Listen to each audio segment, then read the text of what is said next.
Là,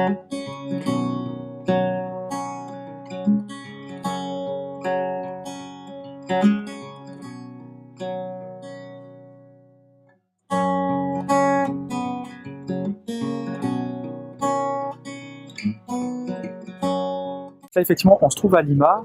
à un instant particulier puisque nous sommes à quelques heures de la fin de la conférence et ici, toutes les parties sont en train d'attendre finalement le travail préparatoire pour atteindre l'année prochaine à Paris un accord qui soit à la fois ambitieux, qui soit à la fois contraignant, alors sous une forme juridique appropriée, qui mette aussi les moyens en œuvre financiers pour accompagner finalement la réalisation, le après, et qui ensuite puisse répondre à tous les différents enjeux des parties de manière à pouvoir s'accorder l'année prochaine, à la même période, à Paris, sur cet accord que nous attendons tous. Nous, la conférence de Lima, au même titre que celle de Paris, est certes une période importante dans l'histoire de l'humanité, puisque nous sommes en train ici d'écrire finalement notre futur collectif.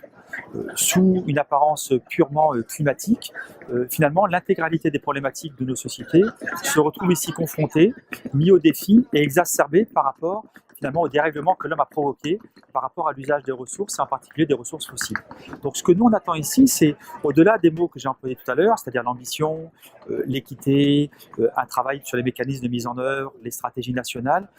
Nous aussi ce qu'on attend et qui nous paraît tout à fait essentiel, c'est une forme de nouvelle solidarité, c'est un pacte sur la mise en œuvre, un nouveau pacte de développement qui pourrait dire que finalement, enfin, on va commencer à avoir une trajectoire partagée avec des objectifs sur lesquels on sera non pas tous obligatoirement d'accord, mais à minima sur lesquels on trouvera des passerelles pour s'entendre et qui nous permettront d'avoir des trajectoires et de solidarité et de responsabilité en termes d'émissions de gaz à effet de serre et bien sûr aussi de solidarité dans la mise en œuvre. Donc pour nous, cette COP, ce n'est pas simplement un instant de négociation, c'est aussi un instant pour re-questionner nos modes de développement. Et pour l'association, ici, les enjeux, c'est aller beaucoup plus loin que ce qu'il va y avoir décrit dans le texte, c'est se souvenir que cette petite planète, finalement, c'est un patrimoine commun, que ça ne doit pas être que des mots, que finalement, on a aussi les moyens, pour une fois, d'avoir une action concertée et qui nous permette d'organiser ce futur collectif dont on parle et qui pourrait devenir une réalité si on a juste un instant de bon sens dans notre histoire collective et que ce texte, finalement, tout le monde fasse les efforts nécessaires pour aller vers cet accord final. Le cadre particulier des négociations, au-delà déjà de ce que tout peut faire la francophonie, c'est qu'on est dans un instant où on est dans un monde essentiellement anglophone. Alors oui, effectivement, les instants forts, les textes de négociation, les grands instants de plénière se passent avec des traductions simultanées, mais d'une manière générale, tous les textes objets des négociations, qui sont pour ceux qui ne sont pas obligatoirement tout le temps dans le quotidien du texte en train de travailler dessus, sont en anglais. Et il faut vraiment constater que c'est une réelle difficulté pour l'espace francophone, parce que, au même titre, j'imagine que pour l'espace, les Espagnols, les Portugais, ceux qui ont une autre langue en partage, finalement, c'est assez difficile parce que toutes les subtilités du langage, il est dur de se les approprier et d'être réactif dans l'instant. Alors, la francophonie a déjà un rôle historique majeur dans le cadre des négociations. Il y a un accompagnement qui se fait tout au long de l'année, autour de concertations francophones, autour d'instants d'échange dans ce qu'on appelle les universités d'été, beaucoup de publications. Vous le savez, cette année, l'association Énergie 2050 a produit le guide des négociations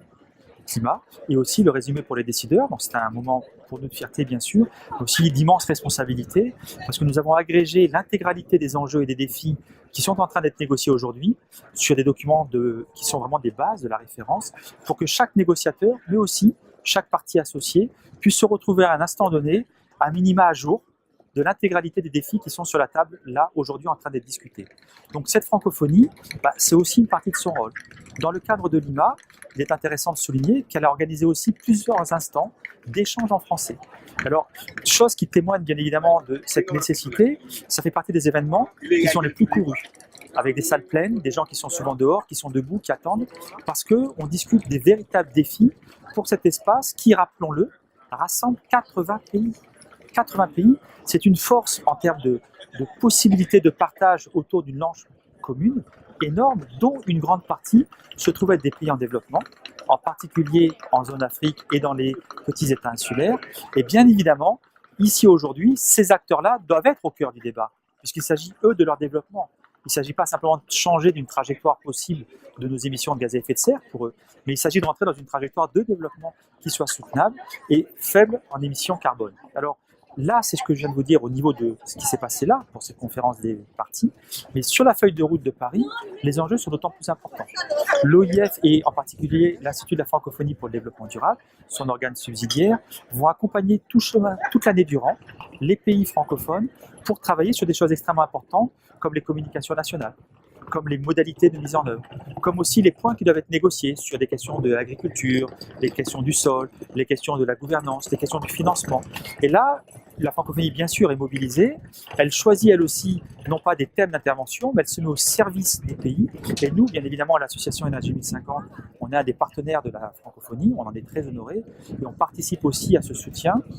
ne serait-ce qu'ici aujourd'hui en témoignant des possibles, mais aussi en accompagnant les délégations, en expliquant des points de difficulté, en mettant en évidence ce que l'on appelle nous des pépites, des solutions, un peu dans la perspective de ce sommet des solutions qui témoignent des possibles. Donc voilà, ça c'est pour nous la francophonie en mouvement.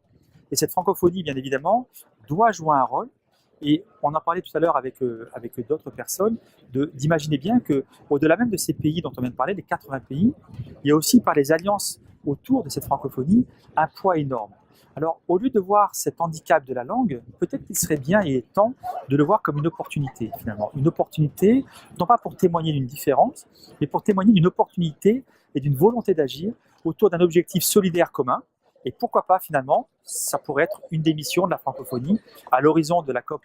21 qui aura lieu à Paris, et ne l'oublions pas, à l'horizon de la COP 22 qui aura lieu à Maroc l'année prochaine, dans 2 ans, pardon, et qui évidemment se fera aussi en terre francophone. Alors, non pas une domination de la francophonie pendant ces quelques années durant, mais plutôt au service du commun, au service du plus grand nombre, pour fédérer et montrer finalement aussi que toutes ces différences sont une richesse